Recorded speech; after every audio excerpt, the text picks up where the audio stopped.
오늘은 추수감사절로 지키는 주일입니다. 여러분 앞에 보이시는 대로 우리 강대상 위에다가 이렇게 과일 또 곡식들을 이렇게 잘 진열해 놨지 않습니까? 어제 우리 집사님들이 많이 수고하셔서 저렇게 만들어 놓으신 것인데 여러분들 성도님들의 이런 헌물을 통해서 이렇게 잘 세팅을 해 놓은 겁니다. 여러분 보기 좋으신가요? 네, 갖고 싶죠? 여러분 오해는 하지 마십시오. 저거 제가 다 갖는 거 아닙니다. 나중에 이제 이웃을 지역 사회를 돕는데 쓸 겁니다. 우리 옆에 분하고 한번 인사할까요? 감사할 일이 많으시길 축복합니다. 이렇게 인사하겠습니다. 감사할 일이 많으시기를 축복합니다. 정말 그렇게 되시기를 바랍니다. 감사할 일이 많으시길. 근데 우리가 살다 보면 사실 우리 기준과 우리의 생각에 있어서 꼭 감사할 일만 그렇게 많은가? 또 인생을 살아보면 그게 아닌 걸 알거든요. 어쩔 때는 이 추수감사주일날 그래도 때가 됐으니까 하나님 앞에 뭐 감사는 해야겠는데 너 그냥 억지로 꾸역꾸역 그렇게 해서 감사해서 나오는 사람도 있는 것 같아요. 우리가 감사할 조건과 감사할 그런 열매들이 정말 많았을 때에는 감사하는 게 어렵지 않잖아요, 그죠? 근데 그 반대의 상황 속에서 내가 놓였을 때 그러다가 이 추수감사주일을, 이 감사의 절기를 맞았다. 사실 어쩌면 기쁜 날이기보다 어떻게 보면은 굉장히 소외의식을 갖게 되고 또 부담스러운 날일 수 있단 말이죠. 왜냐하면 잘 마음에서 안 생기는 감사를 억지로 해야 되는 듯한 그런 느낌을 받기 때문이죠. 저는 오늘 말씀을 준비하면서 그런 생각을 해봤습니다. 하나님은 분명히 우리에게 범사에 감사하라고 말씀하셨는데 우리 그거 입버릇처럼 이야기하지 않습니까? 항상 기뻐하라, 쉬지 말고 기도하라, 범사에 감사하라. 그럼 그 범사라고 하는 단어 속에는 여러 가지 인생의 모든 일들을 다 포함하고 있는 것 아닙니까? 그렇죠? 감사할 일만 감사하는 게 아니라 범사라 그랬어요. 그 범사 속에서는 내가 정말 감사하기 힘든 상황도 있다는 것이죠.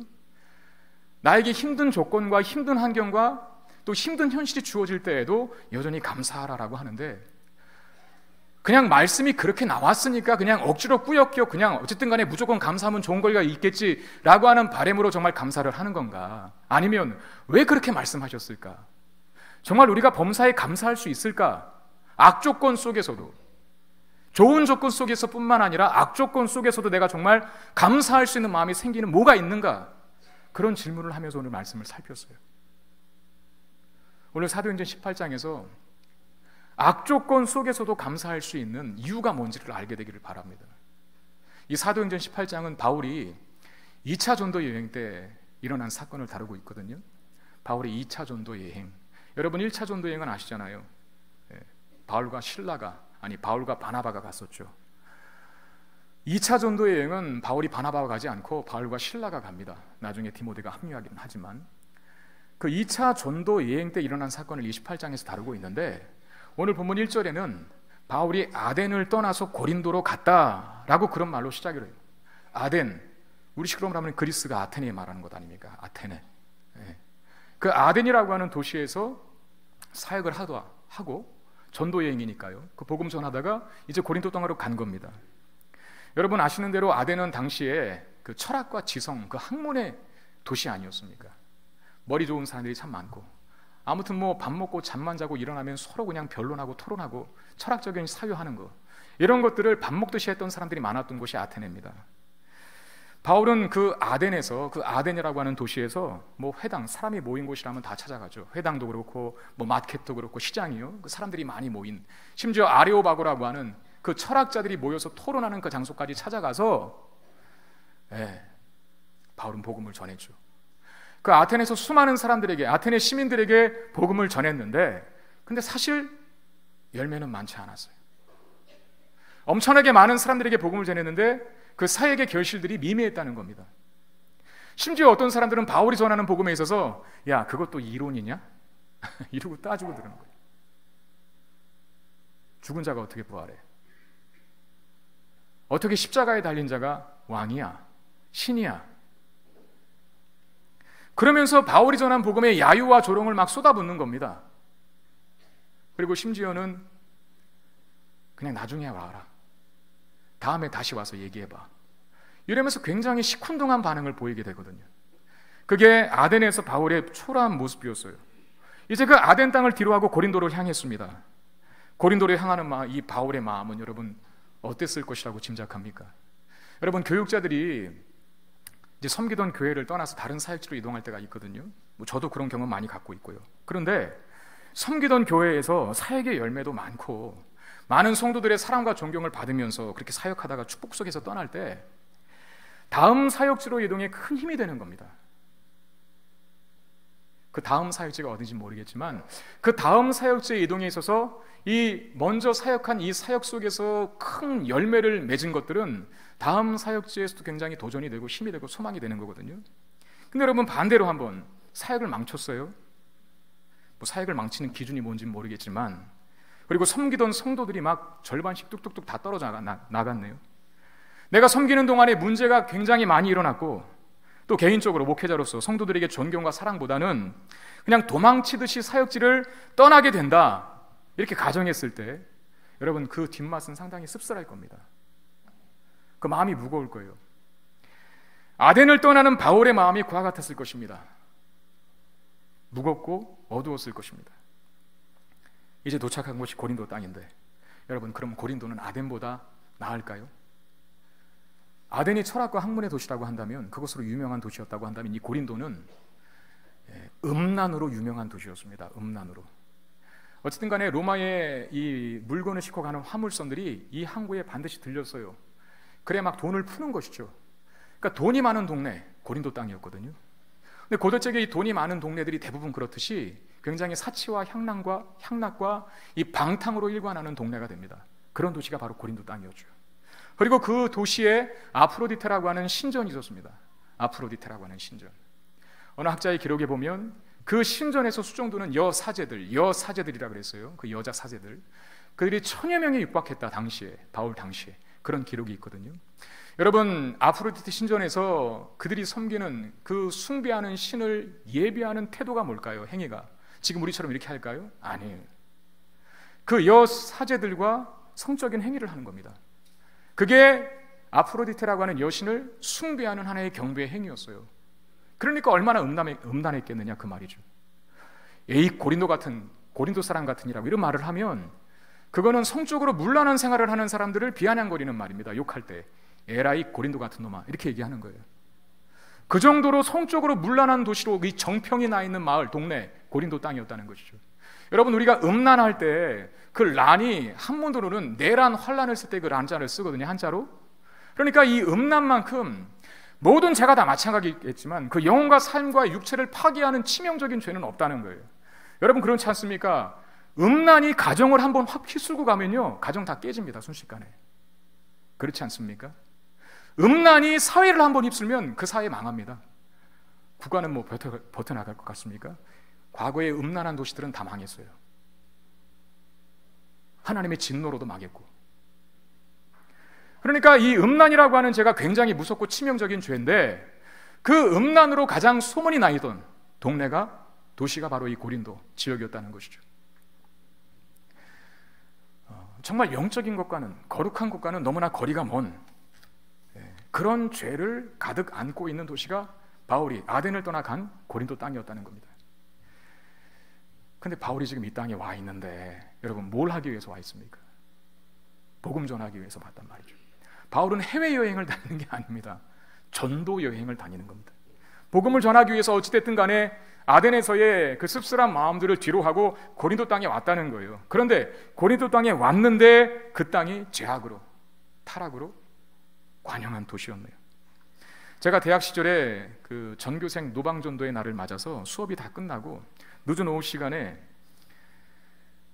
지금도 그 시장이 있는지 모르겠지만 성남에 있는 그 모란시장으로 전도를 하러 나갔던 적이 있었습니다. 저는 그 신학교를 나왔거든요. 신학대학교를. 그러니까 이제 막 그 다 신학생들이니까 뭐 전도의 날도 막 그 어떤 부서들에서 주관해서 하고 했는데 갔죠. 가서 이제 모란시장에 딱 푸는 겁니다, 학생들을. 그리고 2명씩 짝을 지어놓고 전도를 하게 하는 거예요. 시장 상일도 만나고 또 시장에 장보러 온 행인들을 만나면서 복음을 전하고 또 전도지를 나눠줍니다. 어쩌다 보니까 시간이 금방 흘러가네요. 밤이 됐는데 제가 들어간 곳이 저는 이제 그 지리를 잘 모르니까 골목으로 들어갔는데 보여지는 것은 술집이 굉장히 질비한 겁니다. 그리고 그 술집에 항상 그 여성들이 그 앞에 딱 문 앞에 서 있으면서 뭐 하는 행동 아시지 않습니까? 그 술집에 종사하는 여성들이 저를 보면서 호객행위를 하는 거예요. 오빠 놀다가 이렇게요. 여러분 그때 제가 27살이었거든요. 한창 물오르는 미모를 자랑할, 여러분 제가 왕년에는 한가닥 했습니다. 지금보다 훨씬 잘생겼었어요. 믿어주시기를 바랍니다. 제가 좀 놀게 보였나 봐요. 오빠 놀다 가래요. 그 립스틱 진하게 바르고 그 머리를 길지만 이렇게 약간 그 파마한 머리 아직도 기억이 나요. 짧은 핫팬츠를 입고 검은 긴 스타킹, 그 다음에 높은 굽의 구두를 신은 그 여성이, 여러분 제가 오빠 놀다가 그랬을 때 어떻게 반응했을까요? 1번 놀다 갔다, 2번 그럼에도 불구하고 복음을 전했다, 3번 도망갔다. 자, 1번 그래도 절 믿으시네요. 2번은 뭐라 그랬죠? 복음을 전했다. 2번 아무도 없어요? 아니 저를 어떻게 보시는 거예요? 3번은 뭐라 그랬죠? 그럼 3번인 거예요 다? 맞아요. 도망갔어요. 아니 뭘 전할 엄두가 안 나는 거예요. 저는 무서웠어요 순간. 그리고 사실 제가 그때는 신학교 1학년 학생이 믿음이 좋지 않습니다. 사실은 그 신학교 신학대 4학년, 대학원 3학년 이러면서 이제 다듬어지고 강도사 목사하면서 이렇게 여기까지 온 거지, 처음부터 믿음 좋은 사람이 신학교 가는 사람은 많지 않아요. 그래 그때 제가 1학년 때는 기억하는데 무슨 믿음이 있어요? 전도하는 것도 부담스러워 죽겠는데 그 술집에서 종사하신 여성분이 오빠 놀다가 하니까 기겁을 한 거죠. 그래 허겁지겁 도망쳐 나왔습니다. 저는 복음을 전할 생각도 못하고, 왜냐하면 그 분위기와 그분이 구원과는 너무나 거리가 멀게 보였어요. 구원과는 괜히 무시당할 것 같고 놀림당할 것 같고 그런 마음 때문에 도망쳤는데, 여러분 바울의 심정이 그렇지 않을까요?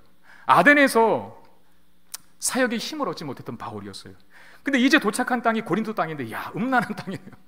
음란이 판을 치는 그 땅이었어요.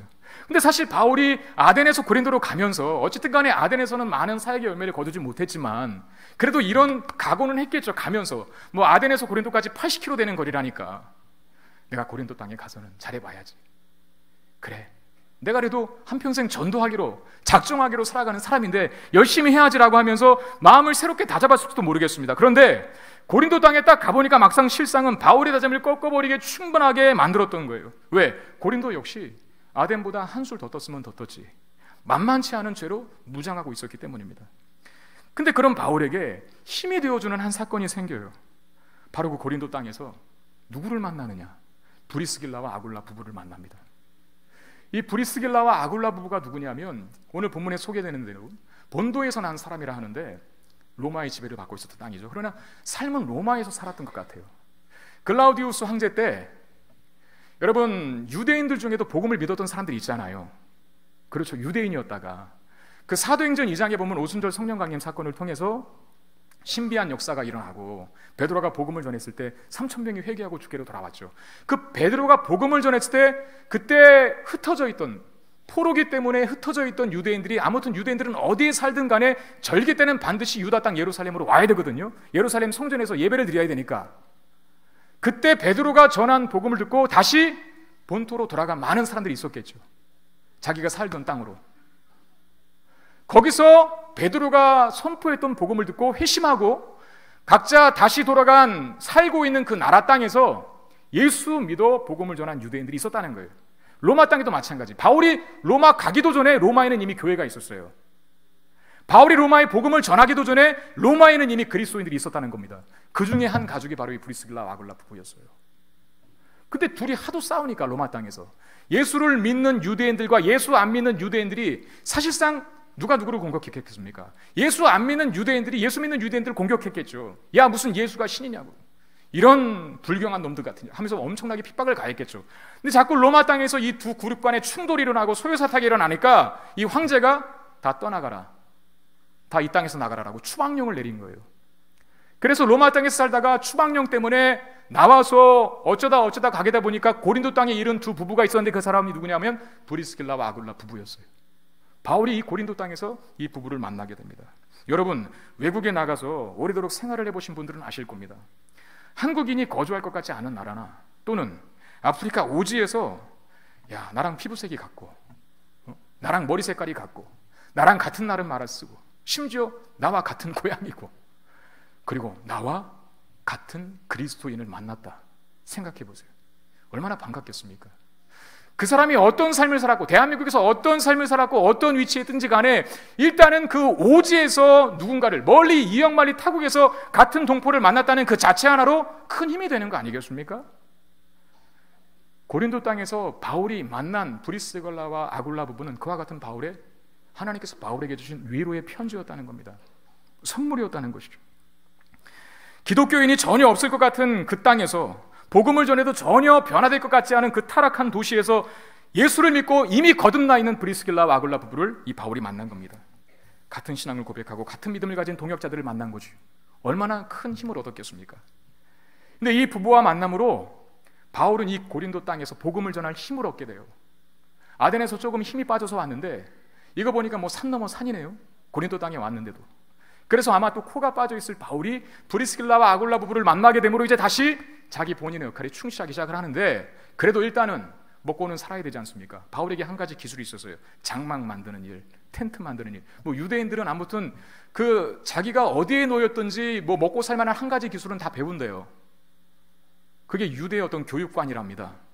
바울에게도 텐트를 만드는 기술이 하나 있었어요. 근데 이 브리스길라 아굴라 부부가 먼저 고린도 땅에 와서 이 장막 만드는 일을 하고 있네. 거기서 같이 일하면서 주중에 일하면서 생계를 책임져주고 그리고 안식일마다 회당에 가서 복음을 전하는 겁니다. 말씀을 또 전하는 겁니다. 그렇게 될 수 있었던 이유가 바로 이 브리스길라와 아굴라 부부를 만났기 때문에 그가 힘을 얻었기 때문에 나온 결과라는 것이죠. 바울이 이 고린도 사역에 힘이 되었던 사람들은 단지 이 부부뿐만이 아니었습니다.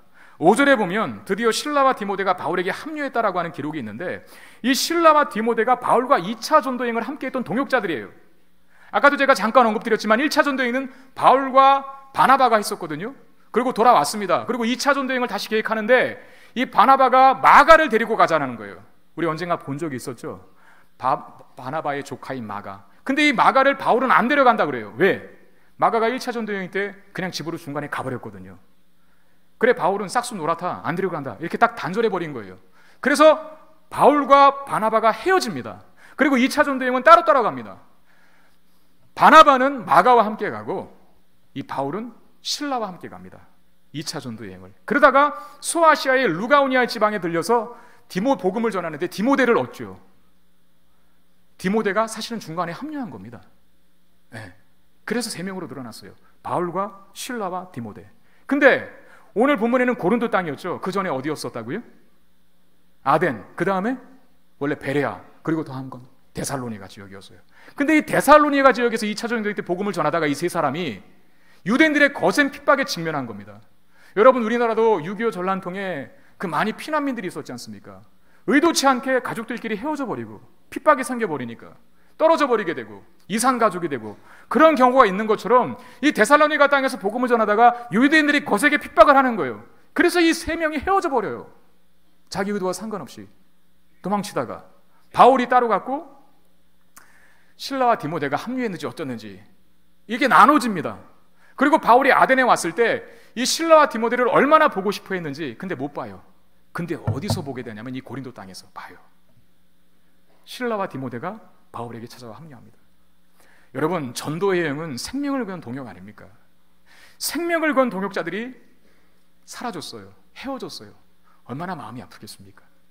근데 그들이 다시 돌아왔어요. 다시 만났어요. 다시 재회했어요. 천군 만마를 얻은 것 같은 심정 아니겠습니까? 심지어 이 실라와 디모데가 바울을 만난 것, 그들의 존재 자체로 바울에게는 큰 힘이 되어주는 사람이었는데 심지어 이 실라와 디모데가 기쁜 소식까지도 하나 전해주네요. 그게 뭐였냐면 핍박 때문에 엄청나게 고생했던 그 데살로니가 교회가 건강하게 잘 세워지고 있습니다.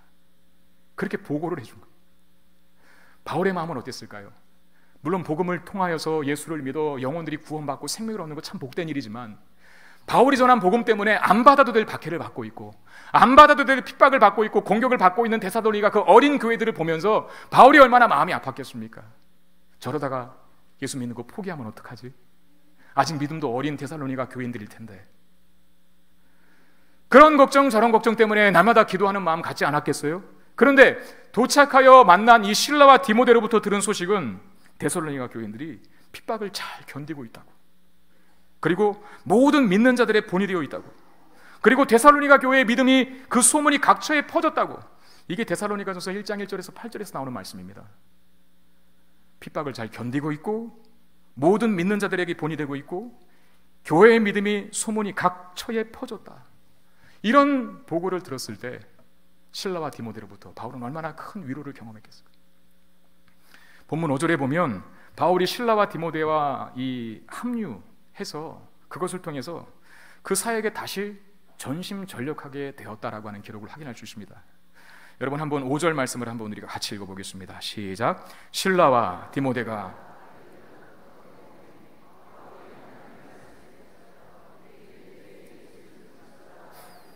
여러분 여기서 제일 중요한 말이 뭘까요? 바울이 하나님의 말씀에 붙잡혔다, 이 말이 중요합니다. 원어속으로 다시 분석하면, 번역을 하면 바울이 하나님 말씀을 전하는 일에 전적으로 헌신했다라고 하는 말입니다. 바울이 하나님 말씀을 전하는 일에 전적으로 헌신했다.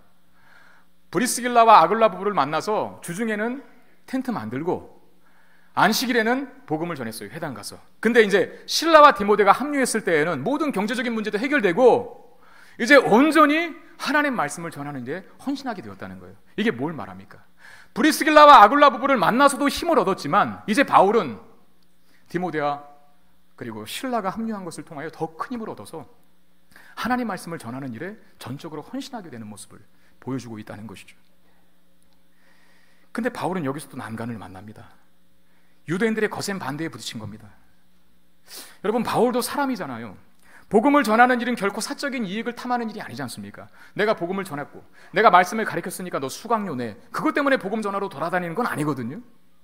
불쌍한 영혼, 죽어가는 영혼, 생명을 잃은 영혼에게 하나님의 심장과 그리스도 예수의 마음을 가지고 저들의 영혼이 구원받기를 원하는 마음으로 내가 땅끝까지 내 목숨과 내 생애를 다 드리는 한이 있더라도 복음을 전하겠다라고 하는 마음으로 복음을 전하는 것이잖아요. 근데 힘을 내어 복음을 전하는데 자꾸 이 복음을 듣는 대상들이 바울을 공격하는 거예요. 대적하는 거예요.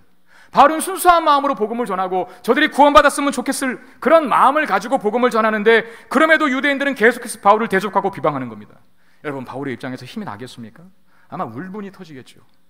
그게 6절 말씀에 나와 있습니다. 그들이 대적하여 비방하거늘 바울이 옷을 털면서 이르되 너희 피가 너희 머리로 돌아갈 것이요 나는 깨끗하니라 이후에는 이방인에게로 가리라, 이렇게 말합니다.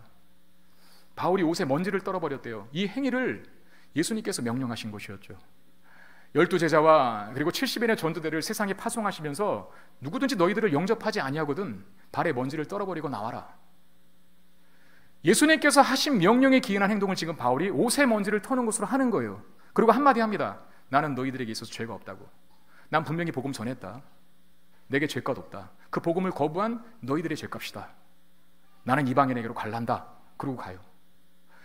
이런 행위들이 예수님께서 명령하신 것에 어떤 상징적 의미가 담긴 행위긴 하지만 여러분 그런 말을 사실상 국어책 읽듯이 하는 사람이 어디 있겠습니까? 분노가 담겼겠죠. 왜 이렇게 해야 안 되니?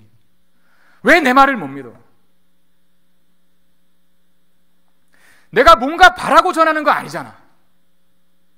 왜 나를 자꾸 공격하는 거야?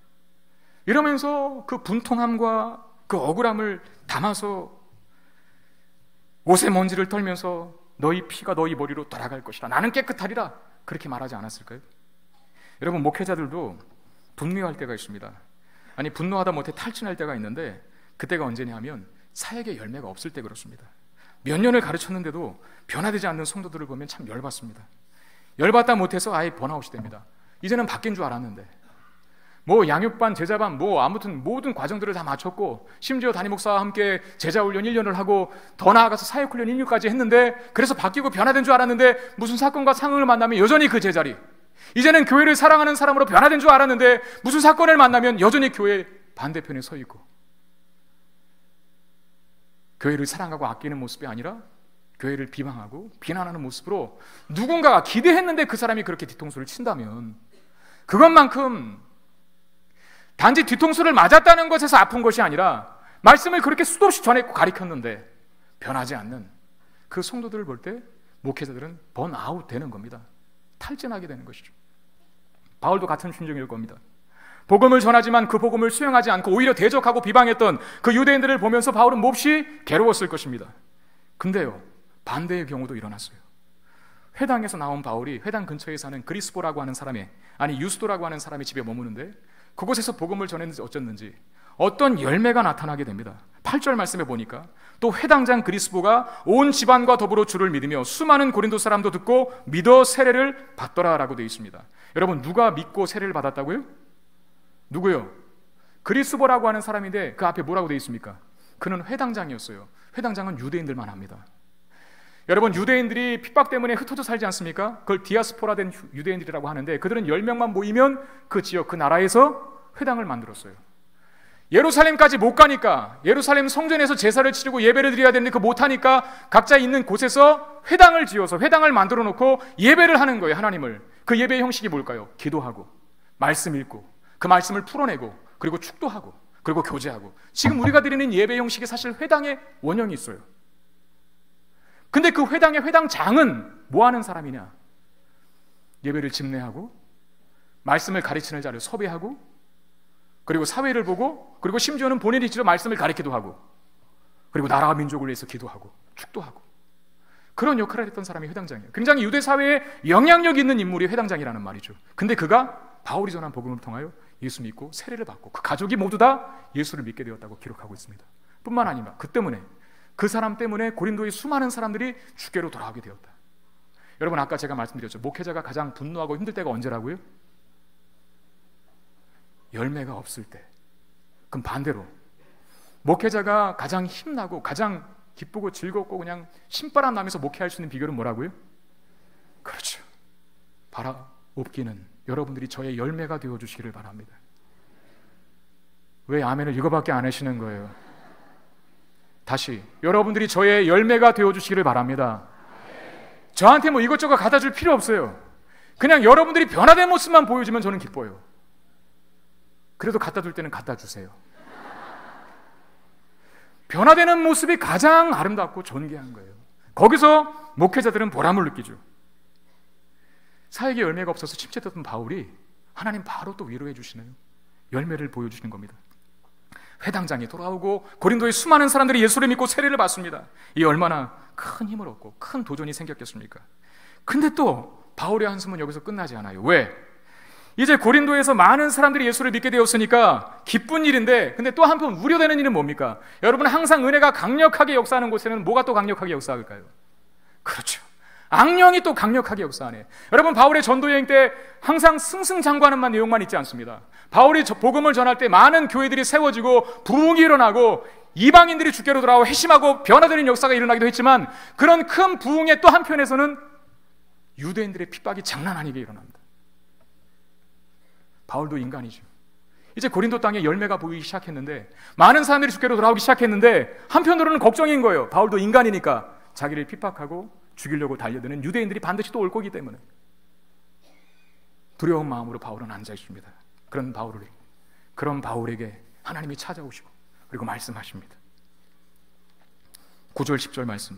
밤에 주께서 환상 가운데 바울에게 말씀하시되 두려워하지 말며 침묵하지 말아라. 내가 너와 함께 있음에 어떤 사람도 너를 대적하여 해롭게 할 자가 없을 것이니 이는 이 성중에 내 백성이 많음이니라 하시더라. 여러분, 바울에게 말씀하십니다. 내가 너와 함께하니까 두려워하지 말라고. 내가 너와 함께하니 두려워하지 말라. 그리고 말씀하십니다. 바울아, 너가 전하는 복음을 통해서 주께로 돌아와야 될, 나에게 돌아와야 될 택한 백성들이 아직 이 땅에 많다. 내가 열매도 계속 허락해 줄 테니까 침묵하지 말고 복음 전하는 일에 나만 믿고 최선을 다해라. 여러분, 이런 말씀을 주님의 생생한 육성으로 바울이 들었대요. 얼마나 큰 힘이 되겠습니까? 저도 새벽기도 마치고 바로 저는 목양실로 올라가는데, 여러분 오해하지 말고 들으세요. 가끔씩 제가 굉장히 신세가 처량하게 느껴질 때가 있습니다. 제 신세가 가끔씩 외로워질 때가 있어요. 부목사 때도 그런 경험이 있었지만 담임 목사가 되고 난 이후에 더 강도가 센 것 같아요. 그래, 어떤 권사님들이 목사님 외롭지 말라고 새우깡을 막 이따만한 거 큰 거를 사서, 여러분 새우깡으로 해결될 외로움이 아닙니다. 꿀꽈배기로 해결될 외로움이 아니에요. 그분한테는 참 고마워요. 우리 목사님 하면서 외로우시면 안 된다고 새우깡 한 봉지, 꿀꽈배기 한 봉지 사주시는데 그걸로 해결되는 외로움이 아니에요. 근데 제가 그때 하는 일이 있거든요. 저는 새벽에 새벽기도 끝나면 제일 먼저 하는 일이 설교 준비입니다. 말씀을 읽고 말씀을 묵상하죠. 그러면 영락없이 하나님께서 그렇게 말씀 준비하는 저에게 말씀해 주세요. 힘내라고. 내가 너와 함께 한다고. 나는 작아서, 나는 연약해서, 그러나 내가 져야 할 사역의 짐과 내가 걸어야 할 사역의 길이 너무나 크고 먼 거예요. 그래서 한숨만 나오고, 내 스스로가 참 짐은 많은데, 짐은 큰데 내 짐을 나눠줄 자가 없으니, 나눠 대신 져줄 자가 없으니, 그렇게 답답해하고 두려워하는 저에게 주님 말씀하시는 것이죠. 내가 너와 함께 한다고. 그러면 이런 마음이 생깁니다. 내가 주를 의뢰하고 적군을 향해 달리며 내 하나님을 의지하고 담을 뛰어넘습니다 라고 하면서 내 스스로 기합을 넣어요. 목회자는 이런 게 있어야 돼요. 만약에 그런 루트를 통해서 힘을 얻지 못하면 목회 못합니다. 아마 하다가 죽을 거예요. 뭐 공황장애 걸려서 죽든지 아니면 불안장애 걸려서 죽든지. 하나님께서 주시는 위로의 말씀이 있으니까 그 모든 박해와 핍박과 어려움 속에서도 바울이 견뎌낼 수 있었던 것처럼, 여러분 우리 그리스도인들의 삶에는 하나님께 곁에 계셔서 말씀해 주시고 그 말씀을 들려주시는 것으로 위로받을 때 우리가 생명력 있게 이 땅을 산다는 사실을 여러분 꼭 기억하시기를 바랍니다. 오늘 본문인 사도행전 18장 1절 11절 말씀이 다 그런 내용이잖아요. 고비도 있고 시련도 있고 침체도 있지만 하나님의 위로로 가득 채워졌습니다. 바울에게 시련이 있지만 그 모든 시련과 고비를 넉넉히 이길 만큼의 위로가 가득가득 부어지고 있다는 사실을 여러분들 보셔야 되는 거예요. 본문 마지막 절 1절은 11절은 이렇게 끝을 맺습니다. 1년 6개월을 머물며 그들 가운데서 하나님 말씀을 가르치냐 그랬어요. 바울이 어떤 곳에서도 1년 6개월 이상 머물지 않았습니다. 가장 견디기 힘든 땅에서 바울은 제일 오랜 시간을 머물면서 복음을 전하죠. 무엇이 이 일을 가능하겠습니까? 그 바울에게 주어진 하나님의 위로가, 그 힘의 능력을 통해서 그는 가장 견디기 힘들고 가장 복음이 안 먹힐 것 같은 그 땅에서 복음을 전하며 많은 열매를 거둔 자로 세워줄 수 있었다는 거예요. 오늘 추수감사주일입니다. 여러분 감사할 일이 참 많으십니까? 그러십니까? 정말 감사할 일만 있으십니까? 그렇진 않죠. 감사할 일만 있지는 않은 겁니다.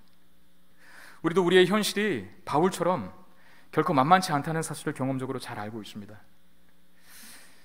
5년 전에 힘들게 암투병해서 잘 견디셨는데 보통 5년 정도 투병하면 완치 판정 받는 거 아니잖아요. 그 정도 되는 거잖아요. 그죠? 5년 정도. 근데 또 다시 그 암이 다른 곳으로 전이 되어서 또 림프암 4기 암 진단 받으신 제가 아는 장로님이 계십니다. 우리 교회 여자 성도 아버님이셔요. 또 어떤 성도님은 건강하셨던 젊으신 어머님께서 갑자기 뇌출혈로 쓰러지셔서 지금도 중환자실에서 위중한 상태로 계시는 일을 당한 우리 교우가 있습니다. 작년 말에 암 수술 후에 항암 치료는 안 하게 됐다고 해서 좋아해서 그래도 약물 치료는 해야 된다, 약을 복용하는 과정에서 부작용이 있을 수 있으니까 주의하라고 했는데 부작용 때문에 그 다른 기관의 종양이 발견되어서 이달 말에 수술을 하게 되시는 우리 여집사님 또 한 분이 계십니다. 여러분 이것이 제가 지금 말씀드린 이 내용이 추수감사절을 준비하면서 한 주간을 보내야 했던 저에게 들려왔던 소식이었어요. 이게 감사할 일입니까? 여러분 이것뿐일까요? 몇 년을 공부했는데 수능 점수가 엉망진창으로 나와버린 우리의 자녀는 없을까요? 모든 것을 다 투자한 사업이 부도를 맞은 성도님들이 왜 우리 중에 없겠습니까? 꼭 우리 교회에 없더라도 예수를 믿는 다른 교인들 중에 있지 않을까요? 워십한다고 하나님 앞에 몸으로 찬양한다고 연습하다가 종아리 근육이 파열되어서 병원에 입원하시게 된 우리 교회 여집사님이 계십니다. 오늘 교회 못 나오셨을 거예요. 기부서 있기 때문에. 여러분 이런 상황에 있는 성도님들에게 제가 단지 추수감사 주일이 되었으니까 그냥 무조건 생각 없이 여러분 무조건 감사하십시오. 꽉꽉 감사하십시오. 꽉꽉 눌러 감사하십시오. 어쨌든 간에 감사하다 보면 기적이 찾아올 겁니다. 그리고 무책임하게 메시지 툭 던지고 끝내기에는 설교자로서, 목회자로서, 여러분들을 목회하고 담임하고 있는 설교자여 목회자로서 제 신앙 양심이 허락지가 않았어요. 저는 이 한 주간이 굉장히 힘들었습니다. 감사주일에 들려오는 소식은 인간적인, 객관적인 관점에서 바라봤을 때 너무나 불행한 일들을 당하고 있는 우리 성도들에게 어떻게 감사하라고 할 수 있을까? 여러분, 믿음을 가진다고 하여서 모든 것이 일사천리로 진행되는 건 아닙니다. 내가 그린 인생의 그림이 있는데 그 내가 그린 인생의 그림대로만 내 인생이 그려집니까? 아니잖아요. 많은 난관을 만납니다. 어려움을 경험합니다. 산 넘어 산일 때가 있다는 거예요. 저는 여러분들에게 분명하게 말씀드립니다. 우리가 우선 믿는 자로서 우리의 현실 속에 어려운 일이 많이 있다는 것, 우리의 삶의 현실이 쉽지 않다는 것을 먼저 인정하는 자세, 그 태도가 필요합니다. 예수 믿는다고 하늘을 날아다닙니까? 예수 믿는다고 신선노름합니까? 예수 믿는다고 늘 구름 타고 다니나요? 그렇지 않습니다. 예수 믿는데 고난이 있고 어려움이 있다면 그건 믿음이 적은 탓입니까? 그렇지 않습니다. 바울이 믿음이 적었기 때문에 가는 곳마다 죽을 고생을 했습니까? 그거 아니잖아요. 그럼 뭘 우리에게 말씀하는 걸까요? 예수 믿어도 그 삶의 정황이 어려울 수 있다는 거 인정하라는 거예요. 그리고 또 하나 기억해야 할 것이 있습니다. 그 모든 괴로움을 이길 수 있는 힘이 하나님으로부터 우리에게 주어진다는 사실, 이것 또한 기억하셔야 됩니다. 괴로움이 있고 고된 현실이 있지만 그 괴로움과 고된 현실을 이길 수 있는 능력과 위로가 하늘로부터, 하나님께로부터 부어진다는 사실.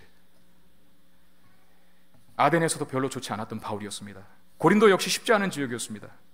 근데 바울이 그 땅에서 힘을 얻고 있어요. 브리스길라와 아굴라와 이 부부가 그들에게 위로의 편지가 되고 있고, 그리고 실라와 디모데와 합류하여서 천군만마를 얻은 것 같은 그런 능력이 되어주고 있습니다. 열매가 없어서 너무나 힘들었는데 생각지도 않았던 사람이 변화되어서 세례를 받고 그 가족이 예수를 믿고 그걸로 인해서 수많은 고린도 사람들이 주께로 돌아온 일들을 경험합니다. 유대인들의 핍박이 거세지니까 마음이 두렵고 불편했는데 하나님이 직접 나타나셔서 말씀하시네요. 바울아, 두려워하지 말라. 네가 할 일이 있고 네가 전한 복음을 통해서 아직도 수많은 열매들이 맺힐 것이다. 그러니 힘내 복음을 전해라. 여러분, 바울을 도우시고 위로하셨던 그 하나님이 우리 또한 도우셨고 위로하셨기에 우리가 지금 여기 존재한다는 사실을 믿으시길 바랍니다. 하나님의 도우심이 없었다면 우리가 여기 이 자리에 있지 못해요. 하나님 분명히 약속하십니다. 하나님이 우리의 인생의 고난도, 시련도, 어려움도, 괴롭고 힘든 현실을 허락하시지만 또 하나 그 힘든 현실을 감당할 수 있는 능력과 위로와 은혜를 우리에게 베풀어 준다는 것. 여러분, 그걸 많이 경험한 사람들은 앞으로 살아가는 미래에 오게 될 수많은 시련과 고난도 두려워하지 않을 수 있는 담력이 생기는 것입니다. 왜? 고난의 크기, 아픔의 크기가 크면 클수록 분명히 하나님께서 그 사람에게 주실 위로와 은혜와 능력의 크기도 크다는 것을 알기 때문이죠. 시편 84편 6절 말씀에 이렇게 되어 있습니다. 같이 읽어볼까요? 시작. 그들이 눈물 골짜기로 지나갈 때에 그곳에 많은 샘이 있을 것이며 이른 비가 복을 채워주나이다. 아멘. 여기 그들은 순례자들입니다. 하나님 앞에 예배드리러 가는 자들, 우리로 말하면 천성을 향해 가는 우리, 그들이 눈물 골짜기로 지난대요. 눈물 없이는 갈 수 없는 광야, 사막, 짐승이 우글거리고 낮에는 더위와 밤에는 추위 때문에 죽음의 고통을 당할 수밖에 없는 그곳을 지나는데 그때 어떻게 하시겠다고요? 많은 샘을 둘 것이고 이른 비로 복을 채워주겠다 약속하셨습니다. 여러분, 눈물 골짜기를 지나도 많은 샘이 있고 이른 비가 내린다면 기꺼이 걸어갈 수 있는 것입니다. 사막과 광야에 있어도 물만 있으면 되잖아요. 하나님이 아래로부터 솟아나는 샘물과 위로부터 부어지는 은혜의 담비를 내려주신다고 하는데 뭐가 두렵습니까? 이제 앞으로 우리가 어떻게 이 땅을 살아야 하는지 답을 얻습니다. 저는 여러분들에게 앞으로 우리에게 주어진 삶이 결코 힘들지 않을 것이라고 말하지 않겠습니다. 그러나 그때마다 하나님께서 견딜 수 있는 힘을 주신다는 것 또한 말씀드립니다.